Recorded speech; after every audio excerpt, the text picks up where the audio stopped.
I'm Nick Von Walkerbarth, and you're listening to the Vondubcast. If you don't want to listen to me gap in the intro and you want to skip right to the interview, skip about 10 minutes. But before you do, please consider doing one of these couple things that really helps out the show. Following the social medias for the Vondubcast, subscribing, and leaving a review. If you could do those things, that'd be awesome. Also, give me a subscription on the YouTube channel. That'd be great too. All right.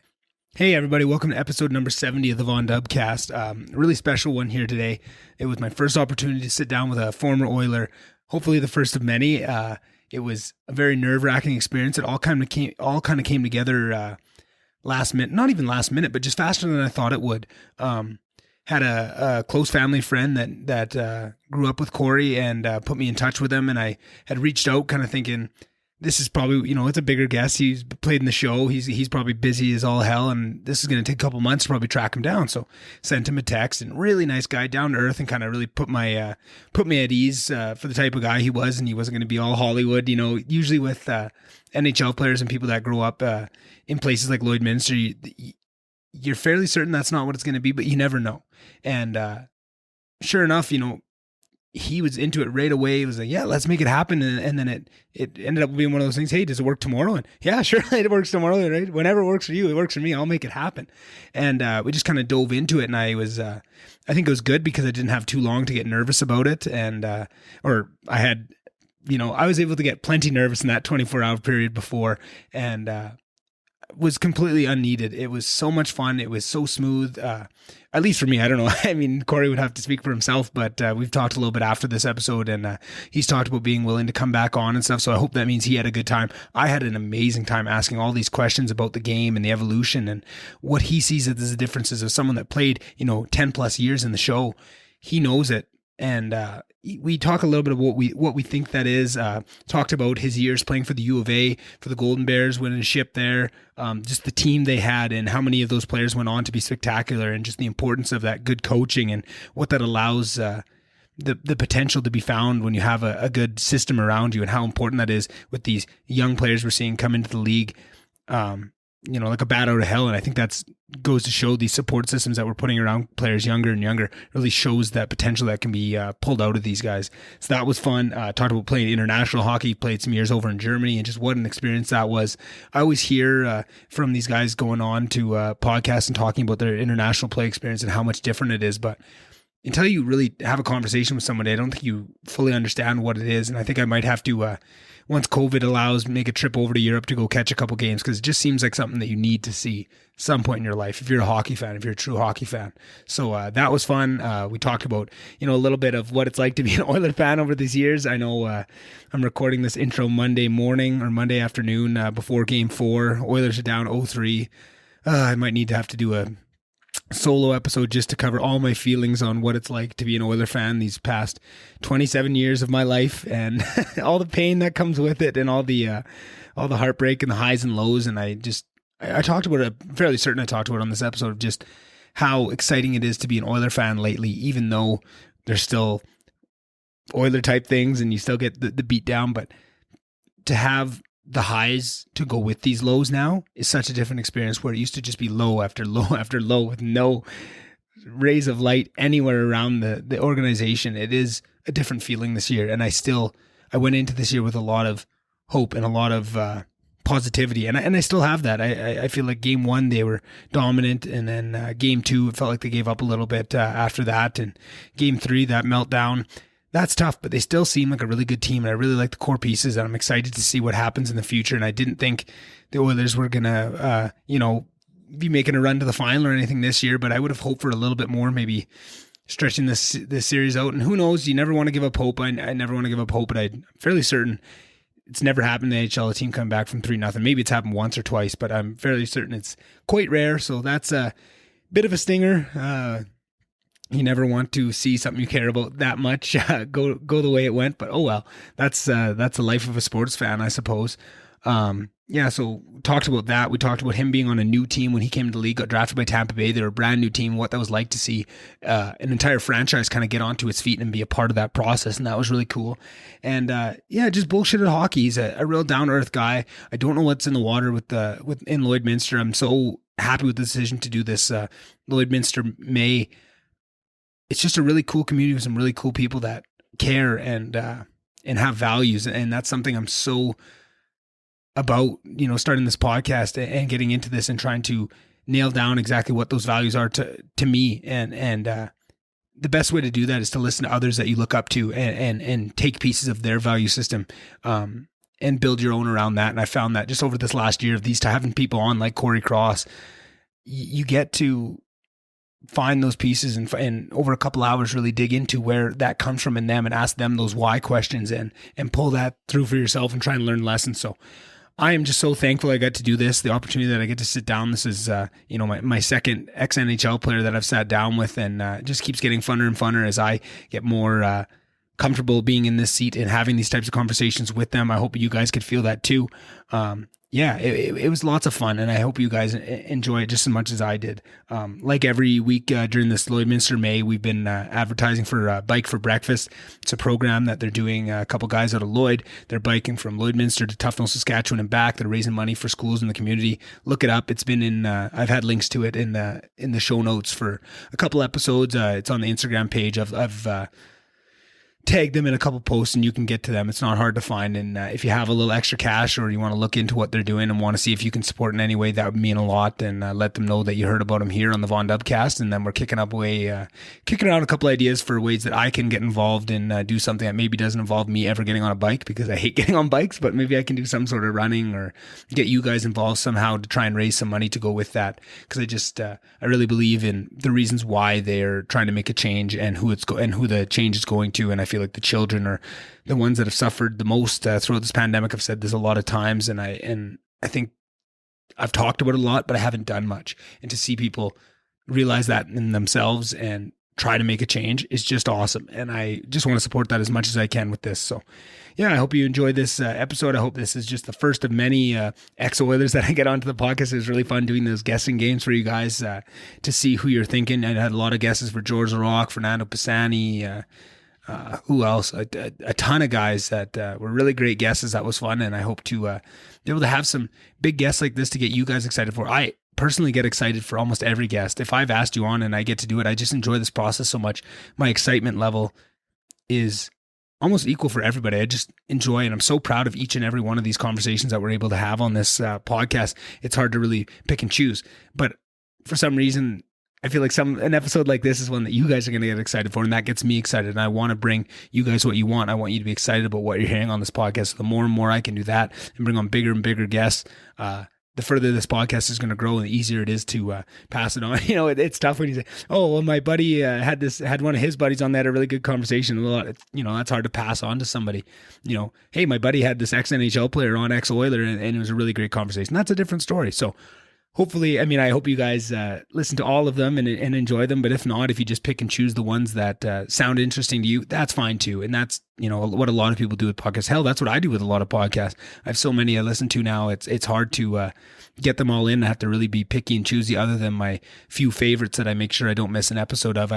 More and more so as I'm finding more podcasts, more have to go to the wayside and I don't get to listen to them. And it actually breaks my heart because I love these people and I've invested these hundreds and hundreds of hours into listening and going on this journey of who they are and what they stand for. And I really enjoy these people, and I only get to dip my toes in their world and get to catch up with what's going on in their lives every once in a while. And that's natural. There's a big ocean of content out there in the world, and you can't keep up with everybody. That's just the way it goes. But on the times that you stop in here, I hope you enjoy it, and I hope it's worth it. And that's all I'm trying to do is be the best that I can, so that when you do choose to, give me a couple hours of your time, if it's your drive, if it's a run, if it's whatever the time you find to listen to these podcasts, I want to make it worth it for you. So I hope you enjoy. I really enjoyed recording this one, and there's some really great ones coming up in the future. Did one with an ultra marathon runner, a local guy in Grand Prairie here, Phil Troyer, and actually just ran 16 kilometers with him this morning.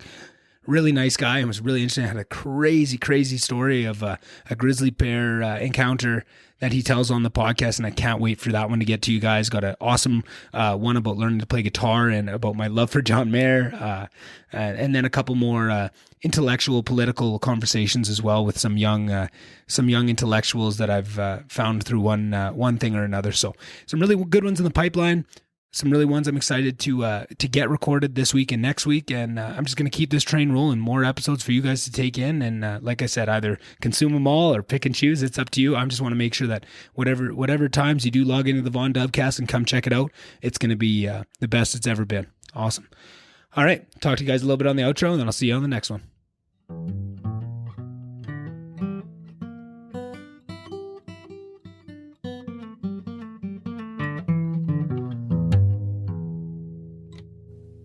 Awesome. Well, thank you so much for being here, Cory. Big honor for myself. When I started this podcast, I knew there's kind of all these different directions I was going to take it in, and hockey players, there's definitely someone that I look up to, and that especially after starting to listen to Spittin' Chiclets and getting into the player side and getting really in depth of what really goes into an NHL career. It gives you so much respect for it. And I just can't thank you enough for coming on board.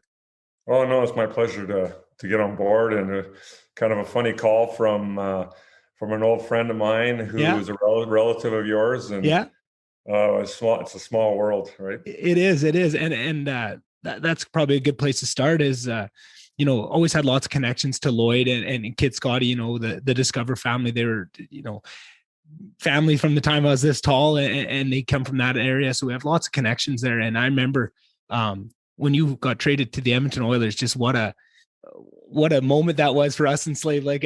We didn't miss a game that year. Everyone had jerseys, and we're all just so pumped to see you playing for our team. Right. I don't know if you had any allegiance. I think from what I hear, when you enter the big show, some of those allegiances kind of fall off, but how was that for you getting to go back to, close enough to your hometown, as close as it can be? How was that for you?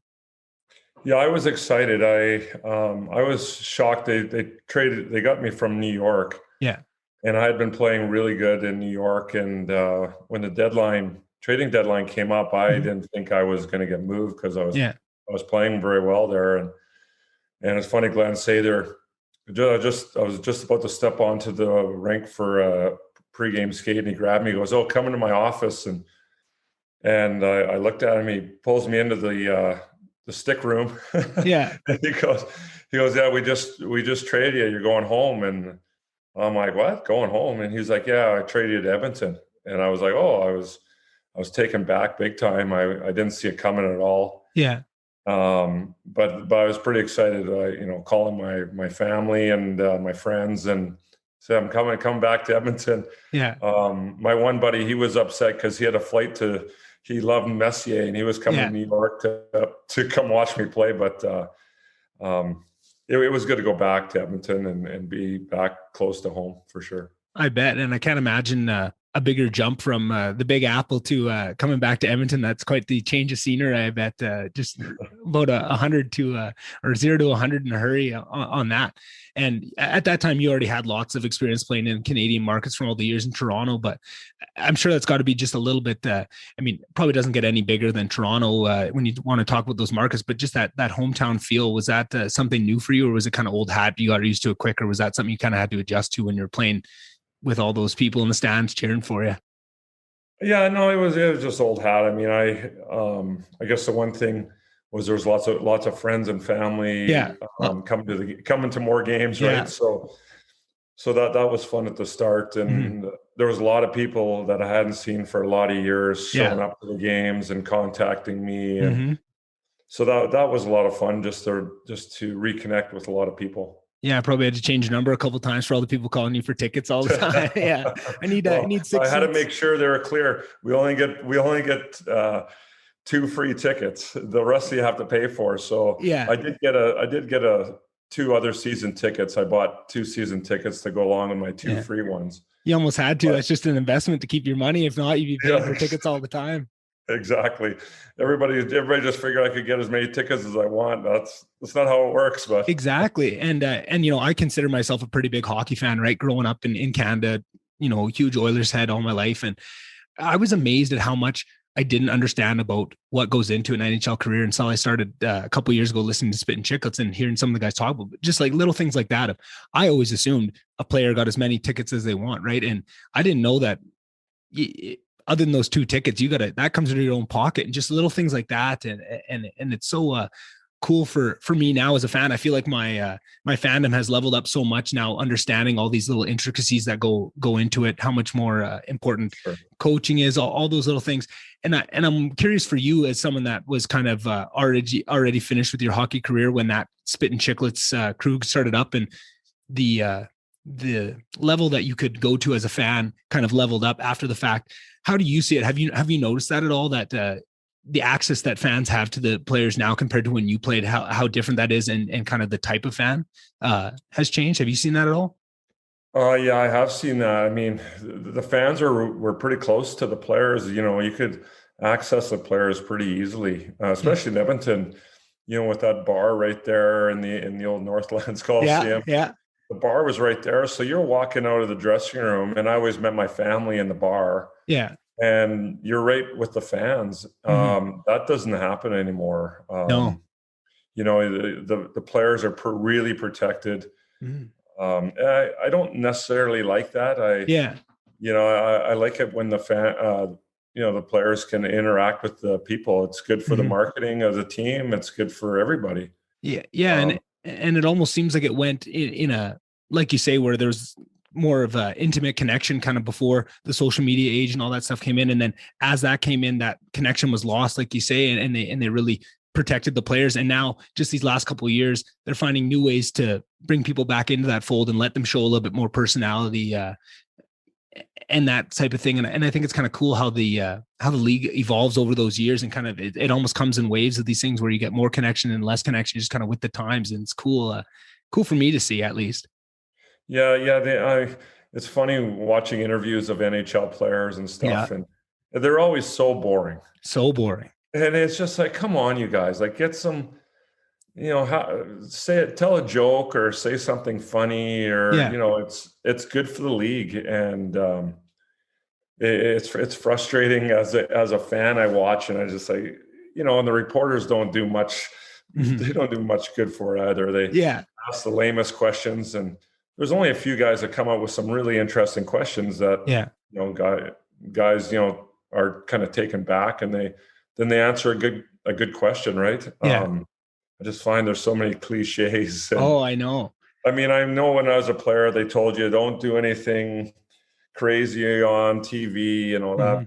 But man, I mean, it'd be nice to have a little bit of more fun. You look at the NFL and how they do things and the fun they have. And NBA as well. I love watching those intermissions, with half times or whatever it is. It's just a lot of fun because they have fun, right? Yeah, and it's curious to me because I found, not to keep bringing them up, but Spittin' Chiclets gave me a lot of insight into this, because I never knew why. I always saw that of like these interperiod interviews and stuff. They're always the same thing, but I never really understood why or a lot of that. And I don't think you would understand unless you played in the show like you did, but kind of where that comes from, and a lot of that culture of not giving too much in the interview, and where that all got started. And it seems like I don't know, and it might be changing a little bit, but it seemed like there was always a bit of a culture of not being a hard-out, right? You never wanted to be that guy that looked like they were trying too hard or doing so many of those things. And it seems like that might be a little bit of the reason why some of the interviews went that way. And then I also wonder is kind of, it might be a little bit of a chicken and the egg thing too, but I agree with you so much on the questions they're asking. Sometimes, it's easy to blame the players for not giving everything they could on those interviews, but sometimes the questions are just so bad. Like what are you going to answer? Right. Like, and then sometimes that gives you a glorious moment, like Draisaitl a couple of weeks ago when they asked him, that one question, he just went off on, no, we love you losing and all this stuff, and just kind of gave it right back to him, which is an awesome moment as a fan. I didn't think I could love Draisaitl any more than I already did, but just a moment like that really lets his character shine through. Like, that little 30-second clip, fed my Oilers need for 3 weeks on that. Right. And it's just like, how it seems like they should be able to do things to bring more of that out, because these players, I don't think any professional sports league has the characters that the NHL does. I don't know if it's the sport or the culture, whatever it brings it in, but we just don't show it enough. No, we don't. No, They do a terrible job. Yeah. Which is what leaves the door open for guys like Spittin' Chiclets, who are just absolutely changing the league right now, because they're, they almost get better viewership than 90% of the games. Like it's one of those things where, and it's just, people are so desperate for it, because for so many years it's such an amazing sport and such a, just one of the pinnacles of athletic achievement, but you don't really get inside the minds of what's going on, right? It's always that Wayne Gretzky style and those cliches, but now that we're getting a little bit more behind the scenes, and I think that's what's so exciting for me is you see this changing in a lot of the younger guys that are coming up now, that there are some other avenues to show a little bit more personality, and it's not just the Wayne Gretzky, Sidney Crosby kind of route of being very stoic and being measured with what you say. When you know that they're the best guys in the room, and as soon as those cameras are off, they're the greatest personalities. It's cool to see these younger guys come in and kind of show it from the start and not be so restricted in what they can show and kind of the parts of themselves that they bring out. And I'm sure that's good and bad, just like the crowd access, right? I'm sure there was times where you would have loved to have the fans a million miles away on a certain night, but I think there's lots of good that comes with this too. And I'm really excited to see where it goes. My mind just always races. What's the next thing? What's I don't know. I have a couple ideas in my head. Maybe I'll run by with you later about where I think it could go, but just curious how you see that. Yeah. The more fan interaction, the more fans are going to buy tickets, the more fans are going to buy memorabilia, the more fans are going to buy sweaters. Yeah. It's just the whole connection is just going to make the league better. Right. For sure. And I think the sport itself is so amazing, right? Like the type of hockey, I don't know how much hockey you've been watching this year, but just the things we're seeing these athletes do these days with, the weight programs and all the video, and what the sport is amazing, but it is a little difficult for, if you're an American that has never watched a game of hockey in your life, there's so much learning that needs to go on, and you need to keep encouraging that. And I feel like those little things like, the media stuff and the personality, that's what draws people in to keep them coming back and learning more. And now they understand the icings. Now they understand the offsides, and your enjoyment. Every time one of those little pieces clicks into place for you as a fan, your enjoyment of that sport goes up, and you start to see. And I feel like that's going to be the next rush. And I think, the NHL is on a really good trajectory for where they could go if they handle it right. It seems like it's people around the NHL that are moving them forward. But eventually, I think just the way things go, that they'll realize that and start adding to it themselves, hopefully, and start to support some of these things and bring some of that personality back, because it can only benefit the game as a whole. Yeah, for sure. Sure. Yeah. And then one of the other things that I'm very curious about, and I don't know if it's just me or if maybe it's everybody, but one of the big things I realized listening to Chiclets and hearing these guys' stories is how much of a difficult time it is to leave the NHL and to progress to what you're going to do after the game. And I'm just curious for you how that process was when you stepped away from the game. Was that tough for you? Did you have things in the works already? Was it when you wanted to? Was it earlier than? Did you wish you had more time to think it through? Kind of those types of things. Yeah, I was definitely ready. I had a lot of problems with my back. Right. And during my career, I was injured a fair bit, and it had everything was to do with my core and my back. And so when I was in Edmonton, just before I guess that was my first full year in Edmonton. Right. My back was it was awful. And I could barely get out of bed in the mornings. And it just came to the point where I couldn't play. And we were in a playoff race. We needed wins, and I couldn't even. Every time I stepped onto the ice, I had a zing go through my body. Yeah, because I always stepped on the ice with my left foot. Yeah, and every time I stepped on the ice, this zing went right through my body, and I just battled through that. I battled through it. But, there was times in that last few games I couldn't play.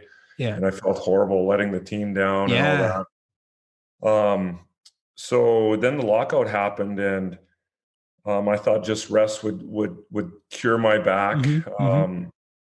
I did some stuff with Randy Gregg. He had some stuff in Edmonton that he did. Right.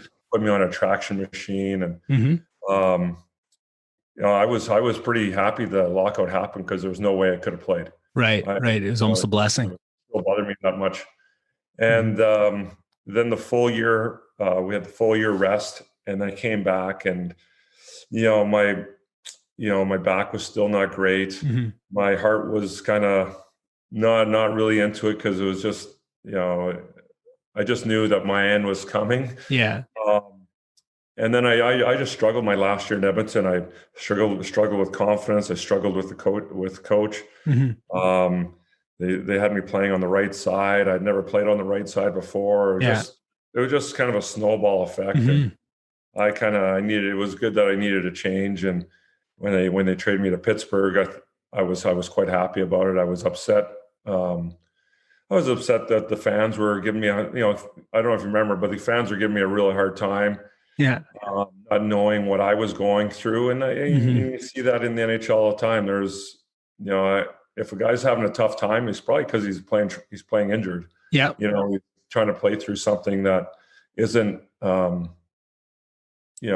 getting him, is the reason why he's not playing at the level he can. Yeah. And so, anyways, I got traded to Pittsburgh. They had a real young team. I didn't play.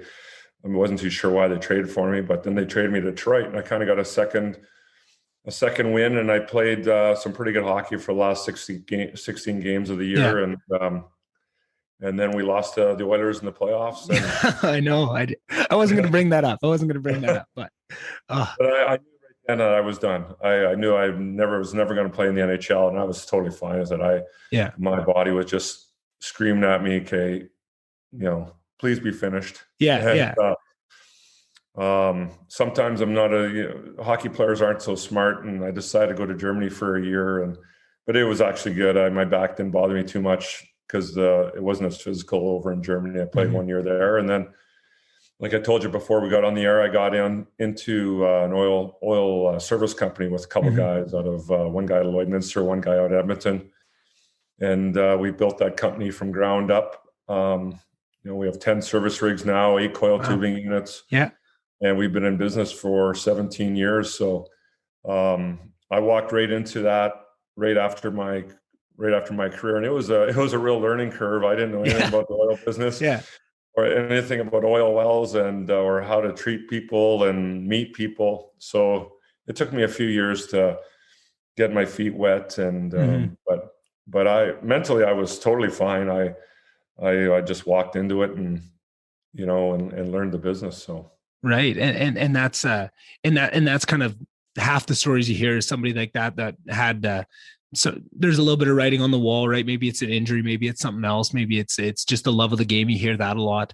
That kind of lets them have some time to think through that next stage of the game and to have something like that. But then you hear about these guys that just had no, I think a lot of times it's injury where, in their head, they're going to play another 10 years and they have to take that step when they're not ready to, and just what an effect that has on guys. And I'm just curious because I'm a big softie. And when I listen to all these stories of these guys coming out and struggling, I just think like, what can we do better to help prepare guys for coming out? But it's kind of a catch-22 because there's also this thing where when you're playing in the NHL, you got to be locked in 100%. And if your mind's on something else, trying to prepare for the future, some guys can do fine with that and they can have their hands in all these different baskets and still do fine. And they can, have a commentating job and play and all these different things. But some guys need to be locked in. So now it's how do you balance making sure you're having guys focus on that next stage of their career and what they're going to do and adjusting themselves to that idea while also keeping them locked in to what they're doing at the time. And I'm just curious, was there any types of things when you played that were helping guys prepare for when they left the organization and had to find the next stage in their careers? And just from what you've seen nowadays, has that been something that's been added in? Has that been getting better in that domain? Yeah, that's a good question. When I first started the alumni program, the NHL alumni was existent, but they weren't. I don't think they weren't too helpful. They were kind of behind the times, and it's only been in the last few years that that they've really stepped up their game. Glenn Healy has taken it over, and it's turned into what it should have been for a lot of years. Right. Guys come out of there and they're contacted right away by the alumni. There's programs that they can enter to, from everything from coaching to TV play-by-play to, anything you want to do. Yeah. and they have these workshops that you can sign up and go to, and they have deals with universities and get a degree somewhere. So they've done a really good job of addressing that problem, because that was a huge problem. Yeah. And that's so great to hear. That really makes me feel good, because, and I think that's one of those things where also with the NHL culture and stuff, it's such a tough sport, and it has such a culture of, put your nose to the grindstone, don't complain about this. And I think when guys left and were struggling with this, they a lot of times didn't talk about it, and it didn't get out to the general public, right? Like a fan like me, I never knew that was that big of an issue, where there's a really large contingent of guys that are really struggling when they leave the league, and that they need those kind of programs. And I feel like once it started to get out and be a little bit more okay to talk about that, now the support programs can become what they need to be, like you talked about, where they probably should have been before, but we just didn't realize what the need for them and how necessary that was. So it's just awesome for me. It really puts emphasis on just some of those guys you hear that come out and talk about their struggles and show these guys too. And I think that's another big change for guys that are leaving the league now. They can listen to these stories of all these guys that have maybe felt the same things that they are and got through it and found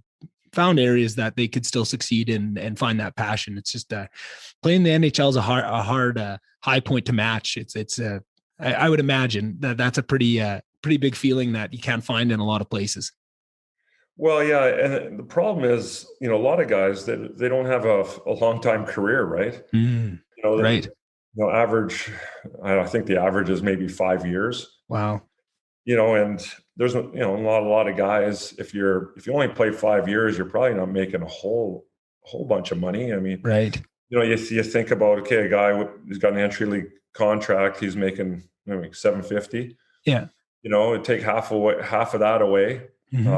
So now you're down to, $375, and then, that's agents and all that. Right? And yeah. So you play for 5. So you work for 5 years and you've made, $375 a year, and then you're done. Now you're, in the minors, or, you go to Europe, and you're making okay money, but it's nothing to write home about. And when you're done your career, you gotta do something. You're retiring, you're 30 years old. What are you gonna do for the rest of your life? Guys usually can't retire on the funds they have.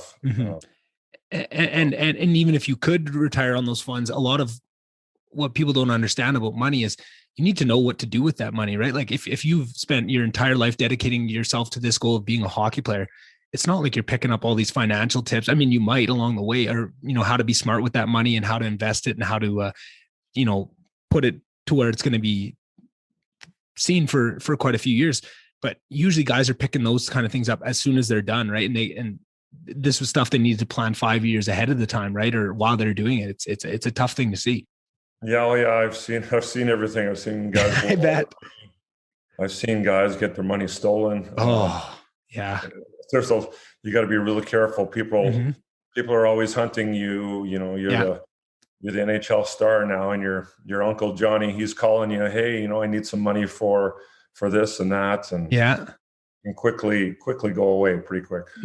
Yeah, and that's one thing where you see there's certain skill sets that if you come out of the league, you're probably going to be lacking. And just like you talked about with starting a company, just a couple of those areas where you had to, get your feet wet and realize some of these other skill sets that maybe you weren't able to bring forward. But I've got to imagine that there's a certain amount of skill sets. I mean, you can name a couple just right off the hop of, the grind, the hard work ethic, all those kind of things that you get from being an NHL player. But I feel like as the alumni program, they could probably do some really good work in finding out what types of roles, like what skills does an NHL career really arm you with? And then what are some other roles out into the world that you can really get your feet under you really quickly and run with, right? Like there's certain things that I imagine would be pretty glove in hand fit for ex-NHL players they can do, like coaching and like all those things. But I think there's probably a whole world that we haven't tapped into where NHL players or any, high level sports athletes could really kick the door down into once they leave into that next period of their career.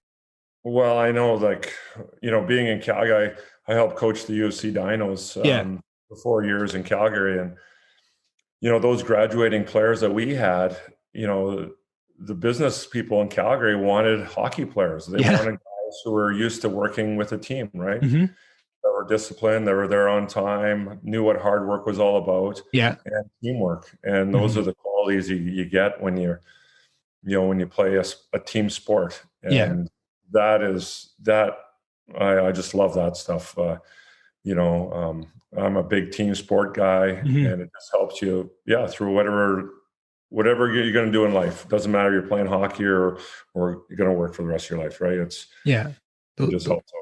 Those skills will be with you the rest of your time. And I think that's exactly it, is just finding areas where you can really take advantage of those things. Cause you're right. They're other than team sports, there's not a lot of ways that those lessons can be taught to people. And I feel like that's something that we see these days. I think, I don't know about Lloyd or BC where you're living now, but I know in Slave Lake, Alberta, where I grew up, we used to have, 4 bantam teams, 3, and not a town of 7,000 people with surrounding areas, but there's maybe 1 team, 2 teams now. And that just breaks my heart to think of the kids coming up not having those skills, because you can't put a dollar amount on what those lessons teach you, right? About how to be there for your teammates and show up on time and work hard.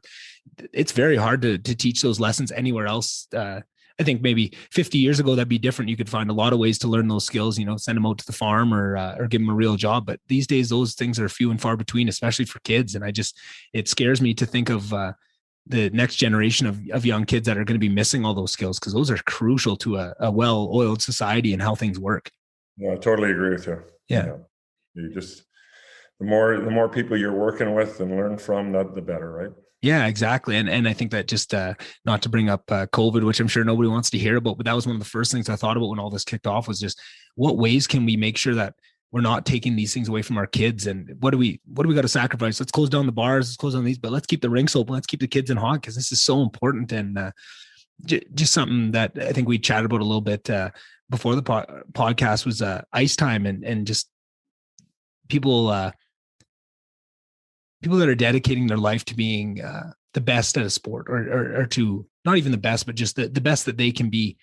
To lose a year of ice time, you can still work out and you can run, you can keep your cardio up, but that time on the ice is so crucial. And I just, again, my heart breaks for these kids that are not able to, or are going to be at a big disadvantage compared to some other people that can play throughout all this stuff. And I just wish there was more of an emphasis put on ensuring that if this is your dream and this is what you want, that we'll find ways to keep it open. We'll find ways to keep practices. Even if we got to jump through some hoops, we'll make it happen. But it doesn't seem like that emphasis is put on, really.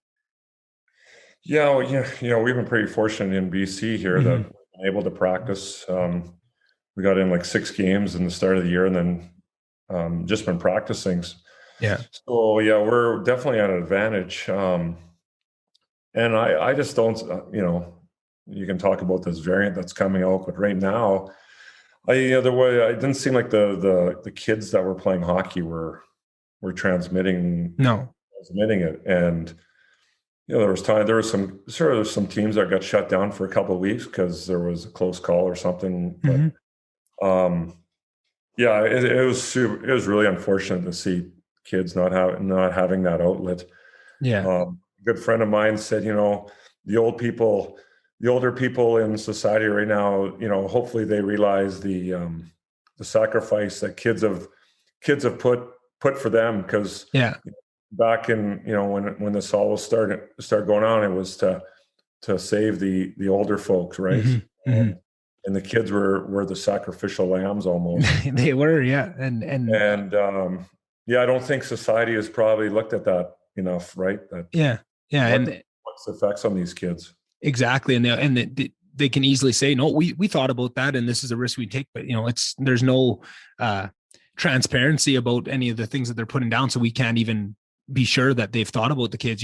They might say they have, but the actions that they're putting forward don't seem like they have. And since there's no transparency, there's no way to check that. And that's been something that I've been struggling with a little bit with a lot of these things, but just specifically that one, especially for the kids. And when you realize just what sports did for me as a kid, right? Like just trying to think, if I lost hockey for a couple of years at a formative time, who would I be today? Right? Like, I don't know if that, you hope that you have that, whatever that's within you, that it's going to overtake that and you're going to make the best of whatever situation you're put in. But I definitely learned so many lessons throughout every year of hockey at every stage. You think, oh, probably learn the most in midgets about that because that's one way. But there's so many lessons you learn in peewees and in Adams and in bantams. It's almost each stage is not any more formative than the next. It's just that at that time you need all that stuff, and just it's a huge thing for all those kids that they are. And I think people will have to be thankful for what they gave up, and hopefully soon we can get them back to some sort of sense of normality. Hopefully next hockey season is a little bit more,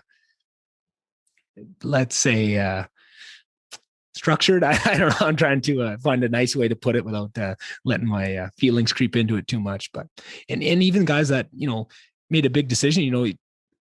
We probably both know a couple kids that had to make a big decision whether they're going to go to university or go play hockey this year, and made a decision to go play hockey, put off a year of school, and then played 3 games and had to come back. I personally know a couple kids that went through that, and that's a tough thing to take too, right? That's a hard decision to make at that time for any kid, regardless of what's going on in the world, right? That's a big decision, university or hockey. And then to add this onto it and have that whole decision that you made thrown back in your face like that, when you didn't really know what you were getting into and didn't have the information to be able to make that call. It's very sad to see.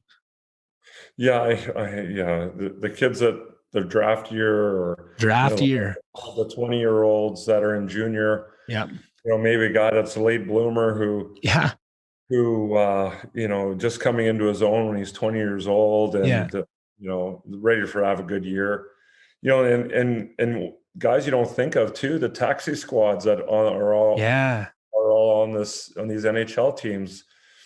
I know a guy in Washington, so he's on a taxi squad. Well, he's only going to get an NHL game in if a couple of guys get hurt. He's kind of second or third on the down the totem pole. Yeah. So he might only play, a handful of games this year. Mm-hmm. Well, he's only got a 1-year contract. Wow. So what happens next year, right, for him? And now all these teams that are going to be looking at him, there's now they got nothing to compare him to, right? They have no recent data, and now they're in such a tough spot. And and it's you hope that they're thinking about all these things and adding all these consequences up, but just because there's no transparency, you don't know if they thought about this and this is the risk that they're willing to take. Which I would be so much more on board with some of this stuff if they could prove to us that, hey, we thought about all this and this is still the call we think we have to make. I could respect that a lot more instead of them just having the ability to say, oh yeah, we thought about that. Oh, that too. Yeah, we thought about that. Yeah, no, this is the right call. This is what we need to do. And it's like, I don't know. It doesn't seem like it. I'm wondering what all our governments are thinking. Doesn't seem to be a lot of common sense or consistency in any other calls. And it's been frustrating for a lot of people for sure. Yeah. And it's one of those things where I have this platform to say it, and I've been pretty vocal about what I think about all this stuff and putting that out there, but not a lot of people. It seems like everyone I talk to says the same thing that me and you were saying in person, but they just don't speak up. And then all you see on social media is people kind of, it's the other side of it. Once they're behind a computer, they're very tough to say, all the other stuff. But I don't know. A big thing you mentioned there was the kind of the late bloomers and the guys that come into their own maybe at a later point than some of these young guys, like the Bedard kid who's 15 and lighting up the WHL like it's peewee practice. But there's some guys that come in a little later. And for yourself, you went from junior B to the UofA. Yeah. I was a late bloomer. That was I wasn't going to say it myself, but it seemed like that. And I think for a guy as tall as yourself, I think that's kind of what you see for a lot of times, guys that need to learn. It's one thing to watch hockey and to kind of see how things work, but it's another thing to know how your game fits and what your physical attributes, how you use that. And I feel like for some people that are a little bit off the standard, whether that's, I think this is true for really small guys and really big guys. It's just, if you're not that prototypical player that the game plan's going to fit for, of just, you're the Joe everybody. I think you need to learn your own game and how to play, right? Like Kyler Yamamoto that we're seeing is just getting better and better because he needs to learn how he can play with his frame and his size. How was that for you? And was it just more natural of you just kind of figuring it out on your own, or was it that step to the university and the coaching and the step up in professionality? I don't even know if that's a word, but that allowed you to kind of fully step into that role that you were able to do for over a decade. Growing up, when I played with Brent, I was a forward. I was always a forward. And then I guess it was in bantam, and they changed the age there, and so I had to play 3 years of bantam. Right. In my third year of bantam, we didn't have enough defensemen for evaluation, so they asked me to play defense because I'd played on the top team the two previous years. Yeah. And as soon as I got on defense, it was like holy, it was just felt so normal to me. Yeah. I was actually at that time a better backward skater than I was forward skater, Yeah. but I was always a decent player. Mm-hmm. But in bantam, hadn't grown at all. Right. I think when in grade 9, I think maybe I was 5'6". Wow. And then when I graduated grade 12, I was 6'3". Yeah. And then I grew 2 more inches after grade 12. So wow. Yeah. So I was really tall and really skinny. And so I just wasn't developed to play junior hockey. So never got really any looks. When I finished my midget in Lloydminster, the Lloyd team wanted me to come try out for them, but I just thought I'd go to school. You know, I've been there, done that, go to school, and I ended up playing my first year at university. I played in on a junior B team. Yeah, so I didn't have a car, so my roommate had a car, and we ended up playing in this junior B team. And I had taken a hockey class that year, and the coach of the UofA team was the instructor of the class, and he invited me to come out to try out the next year, and I made the team because all of a sudden I started getting stronger and I started growing into my body. And I was, he saw the intelligence I had on the ice and the vision I had and the strengths that I did have. Yeah. And he just gave me a chance, and I just, took it. And, Ian Herber's the guy he was coaching for the Oilers, played for the Oilers. Yeah.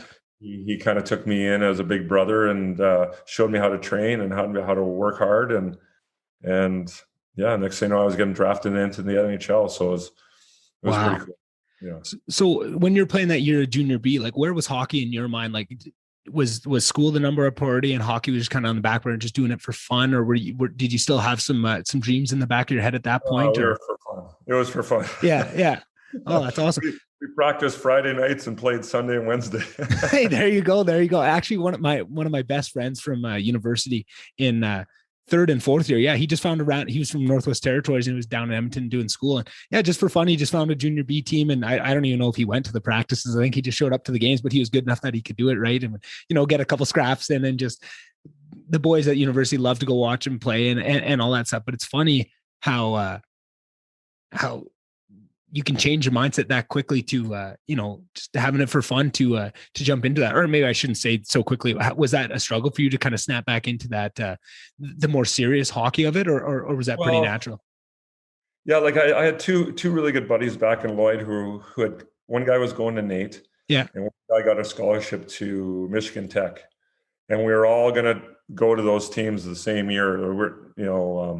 And so we just the three of us got really serious in the summer and working out and getting ready. And, I thought I was still a long shot. I didn't know where I was going to fit in. But as soon as I got on the ice, I knew that I was, close to making the team. Right. And I just, so when I made the team, all of a sudden I was like, okay, I got to get, this is real serious. Like I could have, I'm not going to be partying as much and having fun with my friends anymore. I'm going to be hitting the books when I can and working hard. And I pretty much the first year I just practiced with the team. I played maybe 8 to 10 games. Yeah. Practiced with the team and I just got better and better practicing and stronger. Yeah. And the second year I was top 4 defenseman on the team. We won the national championship, and then that's when I got drafted. And then my third year I top 2 defenseman on the team and became an all-star in the league. And then that was it. So, and back to your earlier question, you figure out how you got to play to get to the next level. Right. Yeah. So at U of A, I was, my offensive skills were there, but they weren't as good as our best guy. Right. Yeah. So I knew I had to be a good defensive player. I had a good stick, good first pass, just strictly defensive guy. And being as big as I was, that was easy. And then as I got into my pro career, I really quickly realized that I've got to be really good penalty killer, really good defensive player, and that's how I'm going to make the league. And that's where the discrepancy between guys that make it and the guys that don't make it, because they figure out their role and they achieve that role, and they become really good at it, and that's the only way to stay in the league. Yeah, and then being willing to change that role as well. I mean, look at Joe Thornton, the way he's been playing with Toronto this year, and being able to change that role of what he needs to do to be the most effective player on the ice for that team at that time. And it's awesome to see guys like that. And I mean, obviously his career speaks for itself. That shows he can find those roles. But I'm just curious. That was another one of those things where I never realized how impactful that was, of knowing your role and being able to dedicate yourself to perfecting that role in order to stay in the game, and being open to change it as you go. And you see, or you hear kind of a couple different things. Either the player just realizes themselves that this is the role that you need to play, and it kind of becomes apparent, or there's a coach or a guy that grabs you and says, hey, if you want to go to this next step, this is what you need to do. Was that more of a thing you came up to on your own, of kind of where those certain areas of your game that you need to bring forward, or was that maybe a coach or someone you had in your life that helped you kind of nail those out? Well, yeah, there's always that coach who believes in you, right? And very important. In Tampa was our defense coach. Yeah, he really believed in me, and I mean, between him and myself, we figured out, okay, I got to be a shutdown guy, and I'm not playing the power play. I got on the power play a little bit in my career, but that wasn't definitely not a strength. And so yeah, there's always those guys in your career that are influential. Billy Moore's at UofA, probably the best coach I ever played before, and a guy, Wayne Cashman. Those two guys are probably the most influential in my career. Right. Oh, that's good. That's good to hear. And it's amazing how having someone believe in you like that really can change the trajectory of somebody's whole life. And it just, it goes to show just how important it is to recognize those people in whatever your domain is. You might not be a professional hockey player, but just at your own job or whatever you're doing, just to recognize those people if they have that talent and they have that fire, and you see something in them, to foster that. And it can really change somebody's life, and just how important that is. Just my little, get on my soapbox for a little bit there, but I think we skipped by it a little bit too quickly for my liking as an old UofA guy myself. Winning the championship with the UofA team there, what kind of experience was that? Oh, it was amazing. I bet. I mean, I hadn't won anything in my life, we actually, I won a Pee Wee D provincial championship, but that was still counts. But when I went to UofA, our team we had an amazing team that year. Yeah. Our defense was just huge. We had, I was 6'5", Ian Herbers was 6'4", another guy was two guys were 6'3", another guy was 6'2", and our sixth defenseman was 5'10", but he was as big as wide as he was. Yeah. And so, three of us off that team were all drafted into the NHL at some point, and the fourth guy was the CIS Player of the Year the next year. So holy shit! So we had an awesome D-core, and then we had some. Yeah, we had some really good forwards who could put the puck in the net, and then we got a goalie that got really hot, and we ran with him, and it was definitely something for me to see, just the teamwork and team camaraderie we had. I know a lot of those guys, they all, a lot of them still live in Edmonton, and they're all still really close and good buddies. And so it's interesting when you win together, you're always close to those people. Yeah. There's always that connection you have for the rest of your lives, that you've won a big championship with those people, and you remain close to them. Yeah. And that's one of those, this is another one of those things that getting to the next level of fandom, like I talked about, that I didn't understand, was how much goes into team camaraderie and success, right? Like, I feel like hearing the guys come on and tell the stories about all the cup runs of these guys coming on and talking about it, that it seems like almost more impactful. When you ask somebody what's it going to take to win the Stanley Cup, they're going to, you need a good decor. Oh, you need your goalie to be hot. You need this, you need that. You need all these different things. But it seems like one of the biggest, from what I've seen and listened to, is that one of the biggest indicators is how much fun does that team have after the game, right? Like what kind of camaraderie is it? Like how much love for each other is in that room. And it's interesting that was one of the first things you brought up with this team. It seems like that is so key. And I'm curious, the more I hear that and the more just every time somebody comes on, that's the first thing I talk about is just, I've never, the team that I won with, I've never felt a connection like that with the guys. And just like, we're all on the same page. Do you think NHL teams and professional teams realize that enough and put enough towards creating that environment? Because it almost seems to me that you could pay 3 guys $100,000 a year with the only goal, like just say the Oilers, you could pick 3 guys and their only goal is to just, book restaurants for them, get them bottle serve, whatever it is that's going to take it to glue that trip together, whether maybe it's fishing trips. I feel like there's almost so much emphasis on the success of the team that comes with that I don't think teams are indexing into that as a manner of finding success, even if it's going to cost them a couple bucks. And maybe you see it differently. Yeah, I don't. You're right to a point for sure. Any team that I've won with have always got along on and off the ice really, really well. Right. And I've always found that fun. The Oilers team that went to the final that year, I mean, it's probably the closest group of guys I've ever played with in my career. And unfortunately, I wasn't part of that. You were watching that from Detroit, hey? Yeah, but those guys, I mean, those guys were really good friends. Yeah. And we had a blast when we were there. We had a lot of fun. Yeah. And that was something the Oilers were always key on. Yeah. Kevin Lowe, he was always harping that, and they did the golf trips, and they did have the days to get together, and so because that was a big part of their success when they went all those times, boys right? on the bus, yeah, but until you win, you don't really know the formula of how to win, right? And it comes back to the leadership. Who are the leaders on the team? Have they won before? You learn how to win. Yeah. Like Stevie Yzerman, right? Like he came to Detroit. They were the worst team in the league. He was the youngest captain in history. And they took him a lot of years to figure out how to win. And then, I just happened to be there when they were kind of starting their second run of how good they were. And you could just see the leadership that it was amazing that he provided. And I wasn't shocked when they went on to win 2 or 3 Stanley Cups after he left, right? Because he had taught those guys how to win. Yeah. That doesn't happen a lot. A lot of the teams don't win, right? So they don't know what it takes, and that's why they bring in these guys that have won Stanley Cups and have had success. Trying to show these young guys how to do it. And I think that's really been key. What's missing with the Oilers for a lot of years now is leadership. Yeah. They just don't have those leaders. Connor's figuring it out.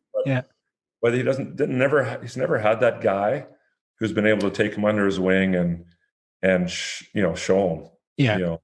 And I think it's tough when you're that skilled too. It's hard to find those people that you need a certain level of respect for them to be able to take those lessons in, right? Like Stevie Y's in the room, there's not going to be a guy in there after a certain point of his career that wasn't going to listen to him too. But I imagine a guy like Connor, you can bring in some great leadership that if they just don't have that special ingredient that makes them click and makes him really want to be under that wing and to learn those lessons. I feel like that'd be a tough thing to be the best player in the world like that. And then to have to constantly keep yourself in that white belt mentality to learn from others and to learn those little lessons in leadership that you don't quite have yet, it's impossible to have coming into the league at 19, 20 years old. It's going to take some years. And I don't know, it's been so exciting to watch him figure it out though. Oh, I am a happy Oilers fan as of late. He's having a great year. Yeah. I still think the leadership is missing a bit there, but hopefully they can figure it out. Yeah, and it's one of those things where do you invest now to try and go get some big leadership pieces to put into there to be that stopgap? Because I don't know, I believe that Connor's going to be that leader. I'd agree with you that maybe he's not there yet, and he's working on so many parts of his game and getting better in all these areas that's going to come, but it's probably a few years away before he's really that leader. And to be that leader, you need to learn how to win. And how do you get that without it, it's almost one of those things where you don't know if you should be indexing into guys to help plug that gap, or just put it more onto his shoulders and let him figure it out, and eventually just have the trust that he's going to be that leader one of these days, one of these years. Yeah, that seems to be what they're doing. They're trying. Yeah, that's what it seems like. Yeah. Yeah. We'll see. We'll see. Yeah, I guess there's only one way to find out. And I think going back to the point I was trying to make earlier, after hearing you talk on it a little bit more, I think what I'm missing is, you could hire some guys with just the express goal of trying to make the room as good as you can, but you can't buy chemistry, right? You can't force it. It's so hard to put your finger on, just as hard as it is to figure out how to win. It's just as hard to figure out what piece of chemistry you're missing or what's going to make that room click. Sometimes it's a fight in practice that we saw with St. Louis that really, brought them over the edge. Not to say that that's the one thing, or, sometimes it's a young goalie coming in and getting hot. Sometimes it's this, you don't know what's going to be that one thing that clicks the chemistry together and gets those guys to bind, and that sets them off on that run. But you could spend every dollar of every owner to try and find that and never come up with anything. It's just one of those things where you got to get a little bit lucky, maybe. Oh, for sure. There's so many pieces of the puzzle. You got to, every GM is trying to fit in. Yeah.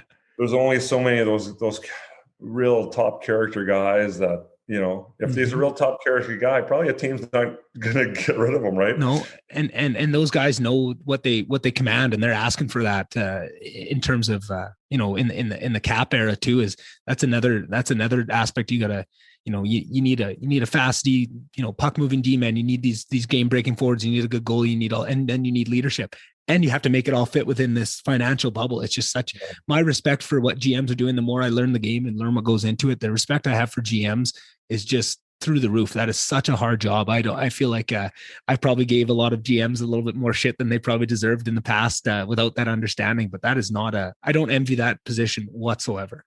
No, and you don't know how a kid's going to turn out. Like they drafted like Draisaitl. What do you go, fourth or fifth or? Yeah, I think it was fourth. Yeah. So who went before him? Like and you just don't know how these guys are going to turn out.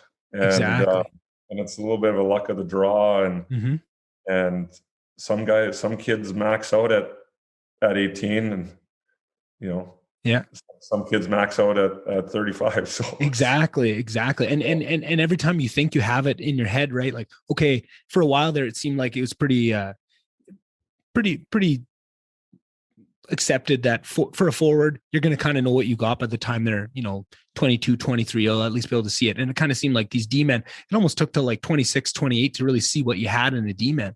And now you see guys like Cale Makar that can just bust into the league like it's their own show and just absolutely dominate. And it seems like that's gone out the window. And now these D-men have this ability to come in and absolutely change the game. I don't know if you've seen it any differently, but it seems like for me, my whole understanding of what I thought what I thought made a D-man and what was going to be required to get them to be that high level has been totally thrown out the window these last couple of years with what we're seeing with these young guys coming in. I think Dallas has got a couple of guys, right, that we're just seeing these kids being able to step into this role that we haven't seen in the past.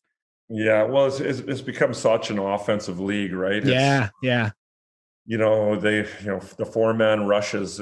Every rush is a 4-man rush, right? Yeah. You've got one D-man up in the rush all the time.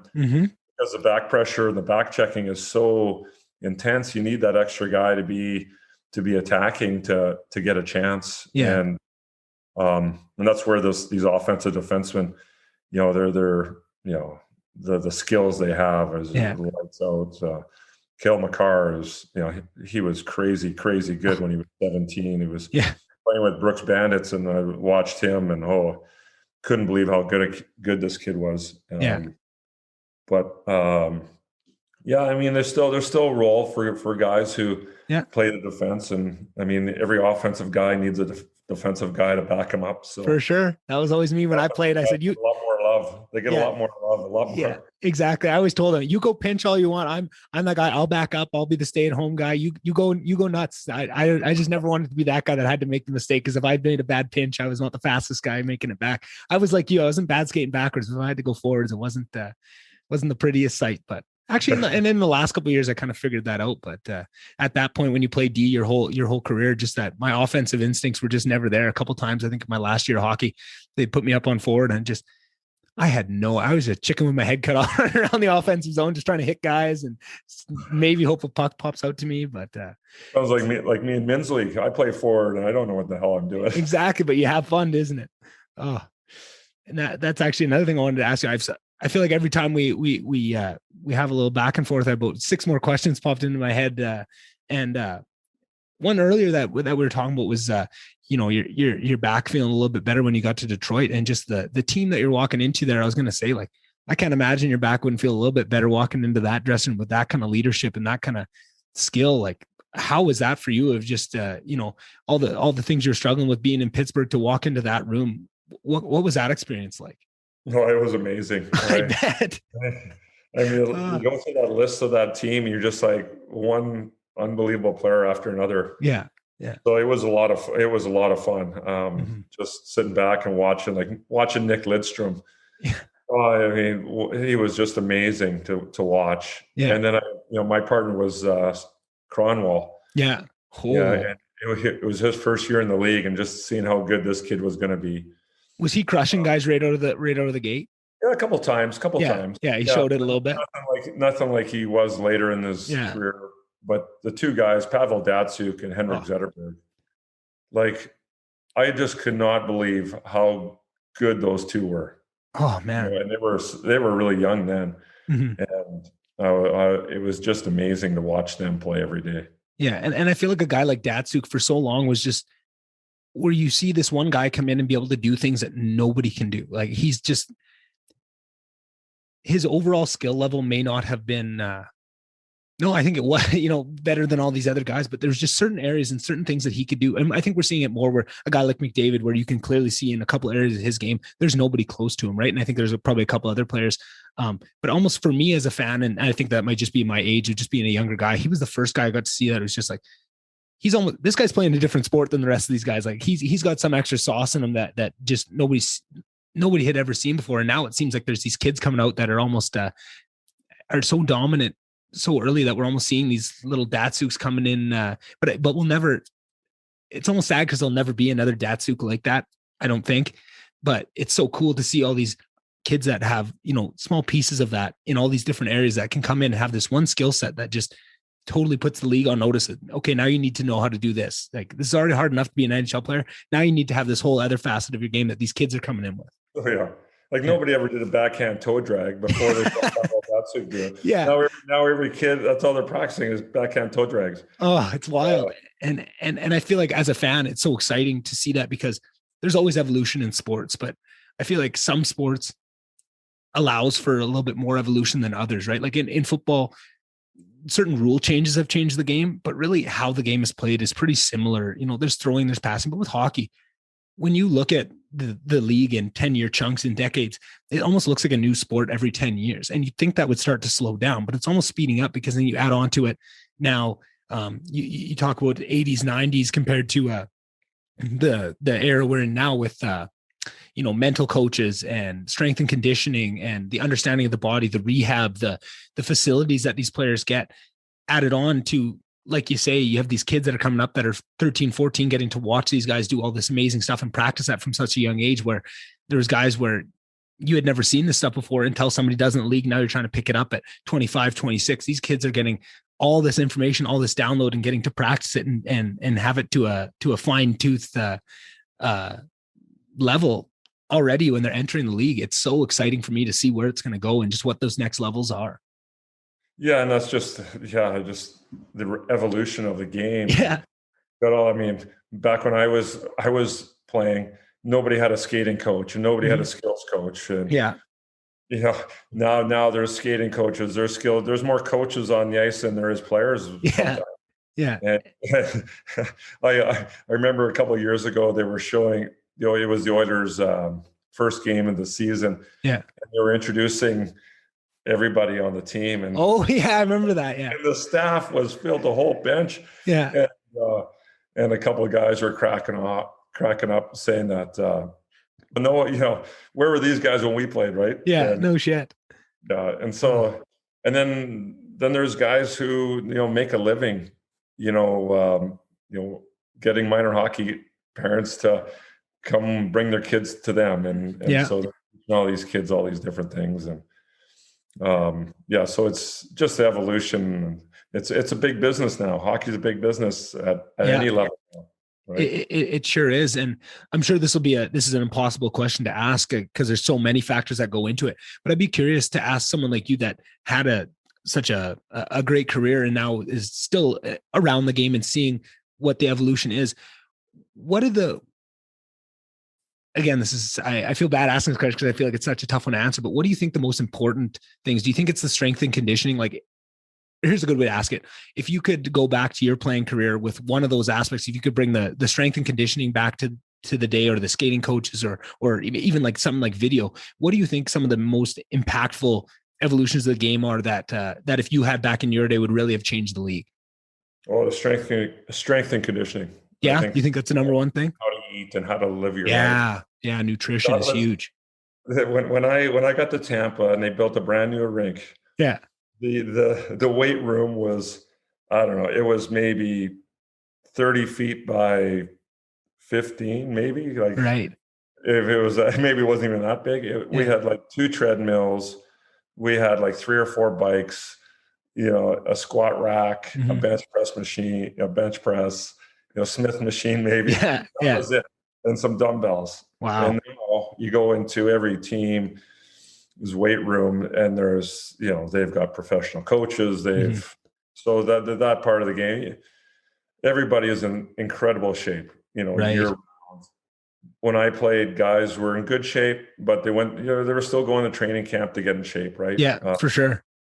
I mean, even before my time, nobody did anything. Yeah. And then the training camp, but training camp was just to get you into shape. And now right. if you try and evolution from coming to the training camp in shape, in decent shape, and then playing. And then when I left, it was like everybody was starting to get in, everybody had coaches, everybody, was, Gary Roberts was a big influence. Gary Roberts, you hear his name a lot. Yeah. So, that his ideology was coming into effect for a lot of guys at that point when I left. Yeah.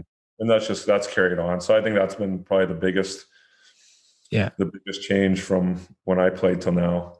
Well, that was going to be my number one guess as what it would be. So I'm glad I'm at least got one real NHL player to back my theory of that'd be the number one. And to me, definitely all the equipment and stuff too, but I think also the know-how, the knowledge of guys like Gary Roberts that can show you the knowledge behind the working out and what things to work on and full body workouts. It's not just guys, cranking out bench press. It's full body workouts with clubs and maces, all the interstitial muscles, and really fine tuned for the skills that you're trying to get better at, right? If you're working on face-offs, they probably got certain, wrist workouts or whatever for face-offs. It's so dialed in now that it's not even the equipment and all that, but just the knowledge base when it comes to strength and conditioning. I think you see this across all sports, and hockey's a beneficiary of that too, but it's just so game changing, the amount. And I don't think you can, give enough credit to nutrition as well. I think that's when I was going to say nutrition. Yeah. Like nowadays, I mean, everybody's got their own chefs, and I mean, guys take their, the teams take the guy's blood, and they figure out what the guy needs, what they're lacking, what they're lacking. Fernando Pisani, he had, what do you have, colitis or Crohn's when he was Oilers, and he went to Chicago, and he goes like, they're taking my blood and, tell me what to eat, give me a diet plan, and goes, I feel awesome, and so that they were a step above, kind of ahead of what the other teams were doing. Yeah.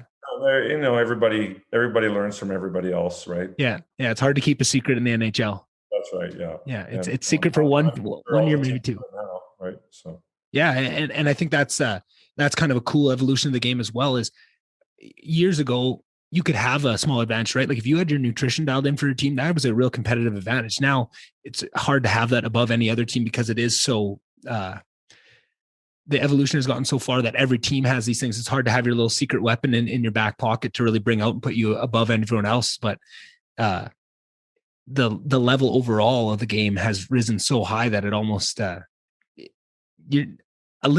small little advantage isn't what it's going to take. You need all these things and all to work in tandem. And then you need a little bit of luck, and you need a little bit of chemistry, and you need everything to fall into place. It's so hard to win in this league.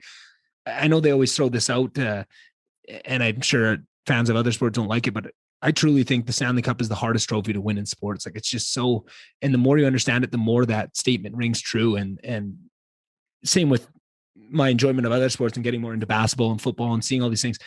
It just gives me more assuredness that the Stanley Cup is the pinnacle of team sports, at least. I mean, maybe, cage fighting might be one other pinnacle that, is a little bit crazier and tougher on people. But other than that, I don't know. I can't imagine what a sport where everything needs to be going right and the things that need to fall into place and the level that you're playing at to avoid injury and the injuries you see guys play through. Just like you said, half the time you see somebody that isn't playing up to standard, it's because they're fighting through something. It's a tough league. And I just, it's so cool to learn more about it and to get more in depth as a fan of what all goes into it. It just gives you more respect. You already love the game. I don't think there was any way I wasn't going to love hockey growing up where I grew up, but just to find that, 20 some years later since I got into hockey, I'm still finding new ways to enjoy it more and new ways to understand it more. And it just never, I feel like being a hockey fan is a never ending journey and it's just so much fun. Yeah, that's funny. It is. It's a great sport. And, I mean, to win any championship, you need all that. You need the luck. Yeah. You have everything to fall in place. But to play that intense every game, for possibly, 28 games, 4 rounds, you could go to 7 games every round. Yeah. I mean, I've never done it. But I've been in some playoff rounds, I've done 3 rounds with the Leafs and your body's just spent, like you're just done. And, it's the next year, it's not surprising that the teams that have gone that long usually have a slow start. Yeah. Right. And, because it takes a big toll on your body and mentally and physically for sure. For sure. And then, you tack onto it something like last year where they're playing in a bubble and you have all these other things on it. I just can't imagine what those players went through because it's hard enough, like you say. They were so bored. I bet. And I kind of wasn't even thinking about it until Leonard came out the other day and kind of spoke up about some of the things that they're going through this year. Even I kind of just, again, as a fan, especially down in the States, I kind of thought it was a little bit looser, let her buck. They could have a little bit of fun, but it sounds like they got them pretty locked down this year too. And they're not allowing a lot of fun. No, they're flying into a city. They're going straight to the hotel. They're staying in the hotel. They go straight to the rink. They go right back to the hotel. They go right to the plane and they fly out. And they don't even let them stay in the rooms with each other, because that's what I figured, even with the team. But some of the funnest times you have is just when it's you and the team. But you cut that off, and now you can't even, grab a case of beer and all pile into a room together. Yeah, exactly. It's not a lot of fun. But. No, and I think that's so good that a guy like Robin Leonard comes out and speaks his mind and talks about that, because I think for me as a fan, I didn't realize that's what they were going through, right? And it's always never want to be that guy that's I think, again, just the not the mystique, but the aura around hockey players that you don't complain, you don't speak up of those things, you just put your nose down. I think a lot of times it takes that one guy to kind of come out and say, like, hey, like, we're not bitching, we're not complaining, this is just not right, and we need something to change. I mean, why are you getting vaccinated if you can't hang out with everybody? Exactly. Like, what's the point, right? Yeah. Especially when he says that, they were using that as a carrot to dangle over him of like, hey, no, you got to get back. Even guys that didn't want to, and then they did it. And now they're saying, oh no, you still can't. You still have to, just be in your room by yourself. That is, that's an 82 game season is I'm sure some could argue too long of a season, but even 56, when you can't see anybody or do anything or have those outlets to, it's always going to be tough on the body. Hockey's a tough sport, but mentally to have that added onto your already, overloaded system of all these things you got going on, just that alone is just, I don't know how these guys are doing it and not, so having all that said, it's amazing that Robin Leonard's the first guy that's come out and saying that this far into the season. You'd think there'd be guys blowing their lids all over the place, guys wires crossing and coming unglued in a media day. It's almost amazing that it's taken this long in my head. Yeah, no, you're right. You're right. It just goes back to guys not saying too many interesting things, right? Yeah, I guess. Yeah, if you don't have the media to bring it forward, but in the day and age of podcasts, you'd think that it'd be some guys coming out. Even a guy hops on Chiclets and talks about it. I just felt like I wasn't hearing that message that probably a lot of guys are. But I think again, it takes that first guy to come out and say it. And now probably you'll hear more guys talking about it, because I think the same thing with the bubble last year. The first couple of weeks, you didn't hear much about it, and then as soon as one guy started, or one media story came out about, I think it was the Players Tribune, about how they weren't very happy with it, and then after that, all the guys started talking. It almost gives them the free pass. Oh, somebody else talked about it. Okay, now I can. And then it starts to come out. So nobody wants to be that first guy. Yeah, nobody wants to be the first guy, first against the wall. So hopefully, I'm hopeful that, with Leonard stepping up and kind of making his voice heard on what he thinks, all this stuff, maybe more guys will come out after the fact and start bringing that up, because I think it is important. And, as a fan, you get so much out of these guys. They give you so much entertainment. A game like last night with the Oilers, that was the highlight of my week, getting to watch McDavid do that kind of stuff on the ice. We need to do whatever little things we can to make them enjoy it too. It's one of those things where people always, pro athletes, they make all this money, and they have kind of this idea in their head about, not really giving them much slack, but you gotta have some, a realistic idea in your head of what you're getting out of it, and try and give that back to these players that are doing this all for you. If the players all hang them up and say, hey, we're not doing this, I don't get to watch this hockey that's, been the highlight of all the, there's not a lot of highlights going on right now with everything locked down. It's Groundhog Day every day. A hockey game is the difference between a good week and a bad week. And, if your team doesn't play too good, maybe it isn't the best thing, but I don't know. I think there needs to be more of an emphasis on that. Yeah. Well, you know what? As hockey players, as any pro athlete, you're an entertainer. Yeah. Yeah. And that's what you entertain. Yeah. And yeah, I laugh at people. Oh yeah, you guys players make way too much money, and I mean it's a different platform of making money. You're an entertainer, and entertainers make good money. The best entertainers make the best money. Yeah, you go to a movie. Well, how much are those actors making, right? 100%, and not putting their body on the line to do it. Yeah, and you can't compare normal jobs with a professional athlete, and I had an argument with a journalist at one time, and he's like, oh, you're making too much money. And I said, what are you making? And he's like, I don't know, he was making like $250 or something. And, he was a well-known TV guy. And I says, how many guys in the world could do your job? And, he didn't really have an answer. I'm like, a lot. I said, a lot can do your job. How many people can put on skates and play at a level at the NHL? Yeah, not very many. Yeah, play 24 minutes, 26 minutes, penalty kill, all this shit, right? Bumping and grinding. You put that in perspective, right? Mm-hmm. But I mean, there's other people going to say, oh, you make too much money. And it is what it is. Yeah. I mean, if the owners are willing to give you that money, I guess you're worth it, right? Yeah, exactly. And I would argue that you're worth much more. I think the salary cap, if you just want to talk about the economics of it, these players, what is Connor McDavid making? 12 mil, 13 mil. You think he's worth a little bit more than that? If there's no money, 100% he is, right? Like, no. and these owners are getting a deal right now for what the money they make off the backs of these players. The argument that they are overpaid is so ridiculous to me when you look at it just exactly, if you look at it through the entertainment lens of what they're giving back, but even just the economic lens of what they're actually getting and the financials that are coming behind it that support it. And I mean, the NHL isn't going broke anytime soon. They make some good money, and the owners are doing well, and everybody's doing well. I think that's a silly argument to me. And then you take all those things, all those arguments we just made, and we haven't even talked about maybe one of the biggest pieces of it that goes into what these guys are doing is, you played a couple Canadian markets. You got to see what the media is like.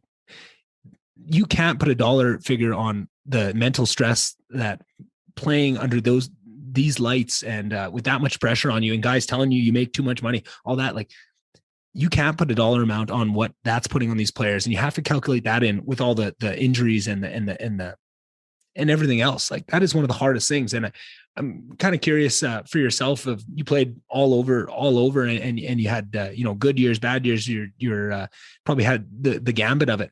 How much of an impact, when you maybe compare it to all the physical part of the game, how much was the mental side in dealing with all that stuff? Or were you more one of those guys where it didn't affect you as much? Well, it always affects you. It doesn't, yeah. I'm have to read the papers. Like I kind of always said to myself, just don't read the papers. Yeah. And you see the guys that would read the papers, they'd be losing their brains all the time. Yeah. Well, just don't read it, right? But they couldn't put it down there. Yeah. It was such a big thing for them to know that they were either, that they were wanted or they were liked. Yeah. When they weren't liked, they couldn't get over the fact, right? Yeah. So, being in Tampa was awesome. You didn't deal with nobody knew who you were. I bet. You walk the streets, all that stuff. It was great. And then, but then, part of me back then was like, I didn't know what it was like. And then I went to Toronto, and I think I got recognized in Toronto more in 30 days than I did in 5 years in Tampa. Yeah, I bet. And then it was a totally different story with the media always there. It was just, every game was like a cattle call. They just came running into the dressing room and, trying to get the first scoop. And it was just a rat race. And then then Edmonton was very similar, just not as many reporters, but very similar attitudes of all the reporters. Just kind of, some guys were vicious, some guys had no couth, some guys were excellent. So you figure out who those guys were pretty quickly. And when you come to a new team, how is it just on you to kind of figure out which guys in the media that is, who are the guys, are the boys in the room kind of giving you a heads up of who the good ones are, who the bad ones are, who to look out for? Or is that something you just kind of got to figure out on your own? Sometimes guys tell you. It doesn't take long to figure it out. Yeah. I bet. Oh, that's funny. And I'm curious to ask because I feel like you had an experience that maybe not a lot of guys get to have, of going to almost a brand new team in Tampa Bay, of the brand new rink, brand new everything, and kind of new to the area. How is that as an experience of did it take a while for it to catch on? Was it really good fan base right off the hop of just kind of the excitement of getting a team, or how was that for you? Yeah, no, when I guess their first year was 92, 93, I think. And then I came in at 95. I played 5 games in 94. So they'd been in the league for a year, a couple of years. They were still announcing every once in a while. They were announcing what an icing was or an offside. Oh, really? Yeah. Wow. Because it was a brand new crowd, right? Yeah. And you got to bring them in. A lot of Northeastern people from the States were down there, living in the summers or in the winters. So you would have those fans, but then you'd have other fans who'd never seen hockey before. Yeah. It was just a marketing thing for them, trying to get as many fans as they could out to see the games, and just trying to get those people, those new people, to be attracted to hockey. Right. And so for all those years that I was there, it was just marketing ploys after marketing ploys. And they had this fan land, and the first couple of years I played there, we played in where the dome where they play baseball now. Oh, okay. And they had this fan land. They built the rink down first baseline. Yeah. Brought in these stands to surround the empty areas, and then they had the baseball, stands on the other side. And then they had these huge curtains, and then on the other side of the curtains, there was a fan land, and they had a beer gardens, and then they had field goal posts. You could kick footballs for tickets and shoot pucks and play basketball, and they had rod hockey games. So it was a really cool experience for fans. Yeah, because a lot of them were hockey fans. They were football fans or baseball fans, and they get free tickets, so they go to the game. Yeah. And so that's how they built their fan base. And we made the playoffs there in 96, and we had 26,000 people at one of the games. Wow. And we beat Philly in game 3. We scored an overtime goal. Yeah. And you couldn't hear the person beside you. And this is a baseball dome. And you've heard the Oilers in the playoffs. Yeah. How loud that is. Well, that's how loud this was in a baseball dome. Wow. So it's pretty amazing. Huh. People were lined up. We had a park probably had a park. It was a good 150 yards away from the door. Yeah. Where the parking lot was, and people were lined up from the moment you walked out of the arena door right to the parking lot. They were lined up behind fences, asking for autographs, and so it was pretty cool to see the how the fan base kind of got built. Yeah. And now I've been to a few Tampa games and over the years, so I enjoy going down there still. I bet. And just seeing how the fan experience down there is. I don't know if there's a better one in the league. Wow. They have the luxury of having a warm environment. So, take your seat to the game. Yeah, there's bands before the games. There's fan stuff before the game still, and then you go into the rink, and the rink is exceptional. They just do an awesome job. Yeah, and I think maybe when that's when making the fan experience part of the culture is kind of from the start of the team's identity, that was always there. Probably now that they have an established fan base, there's always that little bit of, that fan experience is still part of their nature because that's how they started coming up. And sure. I'm curious. So in your 5 years there, could you tell a difference from like the first couple of years to the end of kind of how that fan base evolved, and were the games getting louder, continue every year as building upon building, or? Yeah, well, we unfortunately our team went down. We made the playoffs in '96, and then we missed the playoffs by 2 points in '97. Yeah, and then the team decided to go in a different direction of kind of our core players, which was a bad mistake. And the last 2 years I was there, we were last place in the league those 2 years, and so I saw the fan base go down because then the Buccaneers were really good at that point. So all the fans started going were following the Bucs more than us, and so they were having a tough time filling the stadium those last couple of years. But now it's recovered, and they're always full now. Yeah, it seems like they have a great fan base now, which is awesome to see, because I think for guys like or for the Canadians, when we saw some of those teams down there, like the Nashvilles, like the Tampa Bays that got started, you always had that question: is it going to catch on? And you have that faith because, like we said earlier, the sport is so good that if people can understand it, if you get them to come back for 2, 3, 4 games where they're starting to understand the icings, the offsides, it's such an amazing sport, and it's being played at such a high level. It will suck those people in. It's just about getting through those growing pains to get them to learn those lessons and to establish it. But once it's established, it's pretty hard to tear somebody away from this sport, and especially when you grow with a team and you get behind them. I mean, I'm an Oilers fan, and I was born in 1993, so I had some dark days of being an Oilers fan from the time that I could understand what the Oilers were. It wasn't a lot of playoff hockey, wasn't a lot of fun, but you do all those. Put all that time in for your team, and now to have a squad like this where they might not be the Tampa Bay Lightning or the Carolina Hurricanes like they're doing this year, but damn, is it exciting to watch them play every night. It's such a fun experience, and it's almost like you're getting repaid for all those tougher years. Now you just get to have all this enjoyment of just what an amazing season it is, and just what an amazing time it is to be a fan. And go ahead. Yeah, no, those fan bases, they kind of ebb and flow. They're a little bit of bandwagon jumpers, but Carolina had some great years. They would be packed, and then they had some bad years, and those fans went to go find something else. Now they're back, and Florida's way. So unfortunately, those southern teams, there's so much to do other than hockey, right? Yeah, it is. Outside, and football and baseball are such big sports, and the college sports are so popular. So unfortunately they get a little lost. Yeah, a little bit lost in the shuffle. Where the Oilers, there's not much going on. You're an Eskimo fan or you're an Oiler fan, Pretty much, yeah. So it's a lot easier to keep your fan base when you're the Oilers than it is Tampa. Yeah, for sure. And while we're on the Oilers, I'd be remiss if I didn't ask you. So you got to play in the Heritage Classic game, the original, the OG. Yeah.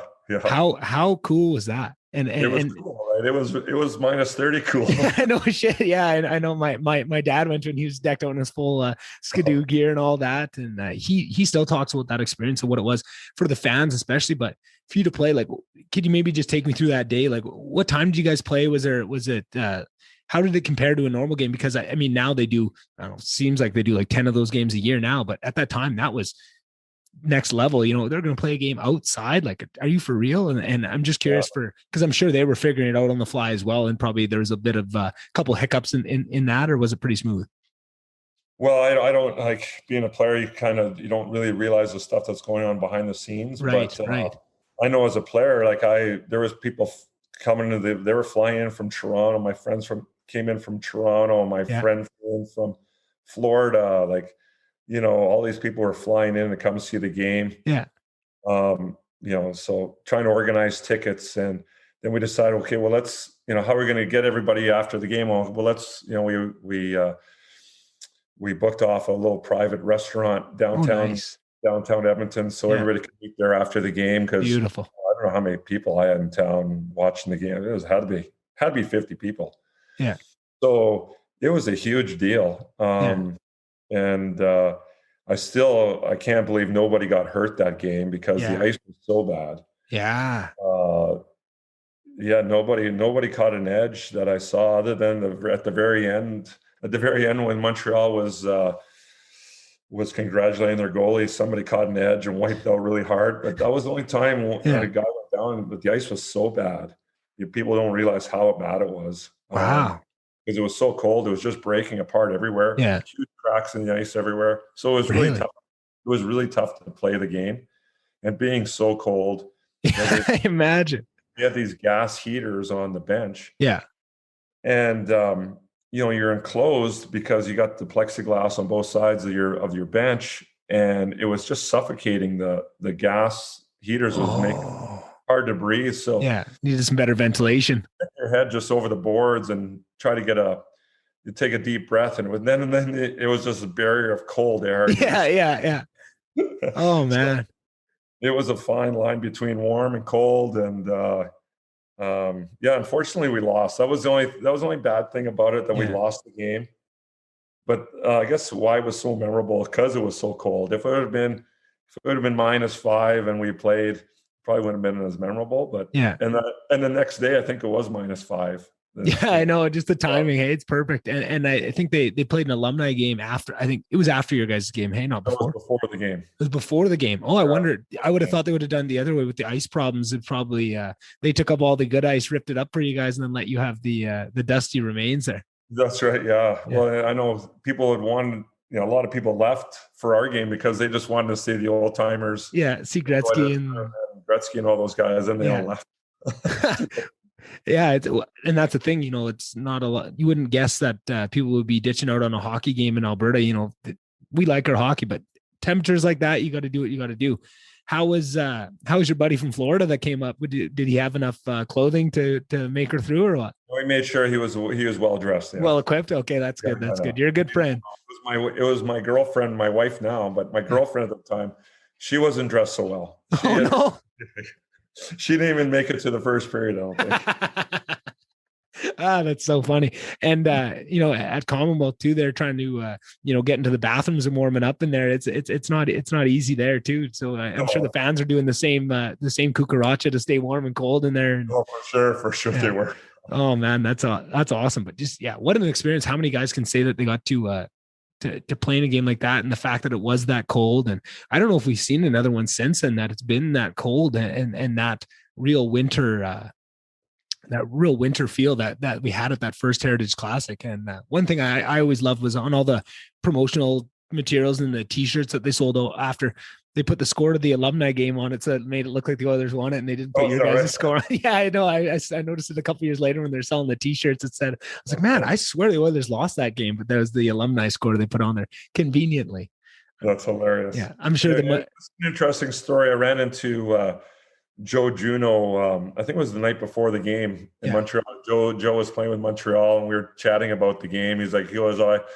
He thought it was ridiculous. He goes, these 2 points could be a big thing for us if we lose. Maybe those 2 points at the end of the year are going to be a big deal. And it's funny how those 2 points that we lost that game were a big deal because we missed the playoffs by 2 points. No way. Yeah. Oh man, was that? Think about it's kind of an ironic conversation I had with Joe. Yeah, put a little jinx on it, hey. Yeah. Yeah. Oh shit, that's funny though. Oh, and I got to let you go here too, but I just wanted to maybe ask quickly about, my whole family's from Germany and they came over and started a farm in St. Guido, and that's kind of where I came from. So when I heard you played a season there, I'm just curious what that experience was like. What did you think of Germany? So what part of Germany are you from? Well, I was born in St. Albert, Alberta, but Your family. the family, I think one was from maybe, no, I'm going to get absolute shit for not knowing this off the top of my head. I want to say Dusseldorf, maybe. Düsseldorf, yeah. Yeah. And then I think my grandma, or whichever one, the opposite one, was from a real small town somewhere in the countryside, I think. Oh, okay. Yeah. Well, I was in Hamburg, which is northern Germany. And I found we had a great year. It was a fun year. It was a fun way just to wind down my career. And we spent a lot of time traveling when we were there, and it was a great experience. The northern German people are very interesting. They're very cold. They're very hard. Yeah. So it took a while for people to warm up to you. Mm-hmm. We did meet some pretty cool fans. Yeah. And there were some really, really neat things over there that, as a hockey fan, you haven't experienced the hockey game until you've experienced a European hockey. Yeah. And the skill level obviously isn't the same, but the whole fan experience and the is just amazing. I mean, there's the crazy fans that are at the end. They sit at the end of the rinks and they sing the whole game. It's like a soccer game, but it's in a small arena enclosed, so you can't hear anything. You don't know what's going on, and they're singing all these songs in German and beating drums. That'd be a cool experience. It is a really cool experience. My parents came over to watch in the first game. My dad, he just looked at me and goes, "What the hell was that?" Well, my daughter wasn't even 1 year old, and we had to get her these these earphones so she could even be in that barn. But it's a really cool fan experience. Any game over in Europe, any league, highly recommended for somebody to go over there and just do a little tour of whether it's the Swiss league or the German league, and just see a bunch of games. Taking the experience. Well, that's actually this hoodie I got from I don't know, it was last year or the year before. The Oilers did a little preseason European tour there where they played a couple games in Sweden, I think, maybe one in Switzerland. And my dad went on a trip there and went and saw it, and he said it was such a cool experience to go watch the kind of the fandom over there and what it's like. It's another level. It's something that I definitely need to experience now. I want to go over there and check out a few games and maybe try and learn a few chants in German so I can, make my family heritage proud. Oh, it's hilarious. It's hilarious. If you won a home game, you would go off the ice and you take off your shoulder pads, your elbow pads, and you put on a sponsor's hoodie. And then you'd go back on the ice and you would skate around, and the fans are like over the glass. You're high-fiving the fans and doing your thing, and then you all lined up with the blue line, facing the fan club, and they would sing songs and start chanting, and then call guys out, and the guys would come out, and or you'd skate into the zone, and they'd be singing a song, and it was just crazy. That is so cool. And then. I figured this out pretty quick. The first game, all the German guys are like, "Oh, we're going to do the centipede now." I'm like, "What's a centipede?" And so they're getting on their hands and knees, and what you do, you grab the other guy's ankles, and you make a big line, and you go right, left, and you do a centipede around the ice. And I'm like, so. I did that once. I did it once. Yeah. I'm I'm not doing this again. Yeah, I can just see all 6'5" foot of you out there on your hands and knees. so I figured if I had a kid in my hands, if I had a kid in my arms, and because guys were bringing their kids out on the ice with them. So I figured if I had a kid in my hands, I wouldn't have to do it. I just hold them in my arms, right? Yeah. So there was these two boys that were always at the games. One, they're from two different families. Mm-hmm. And I remember the first time he sat with his family right behind our goalie, and I banged on the glass, and I pointed to him to come around, and I would take him for a skate. For a lap?